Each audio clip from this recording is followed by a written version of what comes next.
Alarm pengelolaan sampah.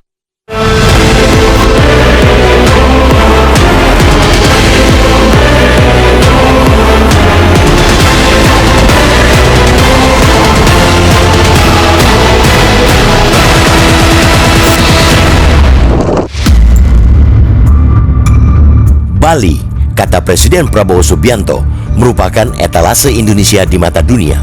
Etalase itu mestinya bersih, indah, dan sedap dipandang.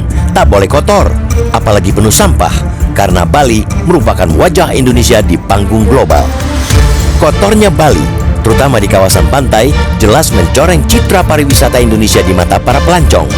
Bahkan, Prabowo mengaku langsung menerima keluhan dari tokoh-tokoh luar negeri mengenai kondisi Bali yang makin kotor. Jika dibiarkan, hal ini lambat laun akan berdampak negatif terhadap iklim pariwisata di Pulau Dewata tersebut. Padahal, pariwisata merupakan sektor yang paling cepat menciptakan lapangan kerja dan menyerap tenaga kerja dalam jumlah besar.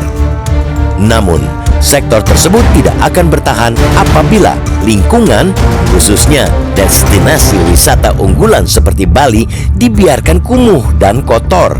Situasi itu harus segera direspons cepat agar Bali tidak kehilangan pamornya sebagai destinasi wisata dunia. Sorotan Presiden tidak main-main. Prabowo bahkan mengancam akan mengerahkan TNI, Polri, BUMN, serta seluruh kementerian dan lembaga untuk terlibat langsung dalam kerja bakti massal apabila pemerintah daerah tidak bergerak cepat. Pemerintah pusat siap mengambil alih kepemimpinan penanganan sampah di Bali demi kepentingan rakyat dan perputaran ekonominya. Instruksi Presiden tersebut seharusnya dimaknai sebagai alarm nasional. Jika Bali harus bersih karena etalase Indonesia, kota-kota lain pun harus bersih karena merupakan ruang hidup bagi warganya. Persoalan sampah sebenarnya tidak hanya di Bali, bahkan telah menjadi masalah krusial di berbagai daerah. Baru-baru ini, di Tangerang Selatan, Banten, tumpukan sampah menghiasi jalanan karena tempat pembuangan akhir TPA Cipojang di Tangsel telah mengalami kelebihan beban, overload. Bahkan, Presiden menyebut hampir seluruh TPA di Indonesia diproyeksikan mengalami kelebihan kapasitas paling lambat pada tahun 2028, bahkan mungkin bisa lebih cepat.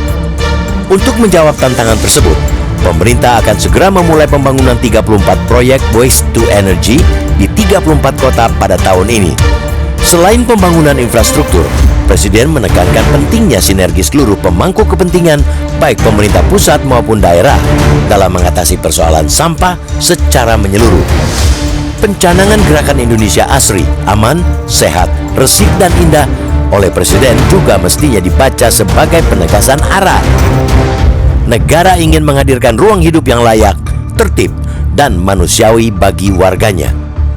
Nantinya, semua pimpinan di kementerian, lembaga, badan usaha milik negara hingga pemerintah daerah harus menggelar operasi mengumpulkan sampah minimal setengah jam sebelum masuk jam kerja. Namun, sebagaimana banyak program nasional sebelumnya, tantangan utama gerakan Indonesia Asri bukan pada slogan, melainkan pada konsistensi pelaksanaan. Indonesia tak kekurangan gerakan, tetapi sering kekurangan keberlanjutan. Semangat besar di awal kerap memudar di lapangan, tergerus rutinitas birokrasi dan minimnya pengawasan. Negeri ini butuh gerakan yang dijalankan dengan disiplin, konsisten, dan berani menabrak kebiasaan lama. Gerakan Asri sejatinya menyentuh persoalan paling mendasar dalam kehidupan publik. Karena itu, gerakan ini tak boleh berhenti pada seremoni peluncuran. Pemerintah pusat perlu memastikan kebijakan ini tidak terfragmentasi, dan pada saat bersamaan, pemerintah daerah tak boleh menjadikannya sekadar program tambahan yang bergantung pada anggaran dan momentum politik. Ini momentum. Karena itu, negeri ini tak boleh kehilangan tongkat untuk kedua kalinya.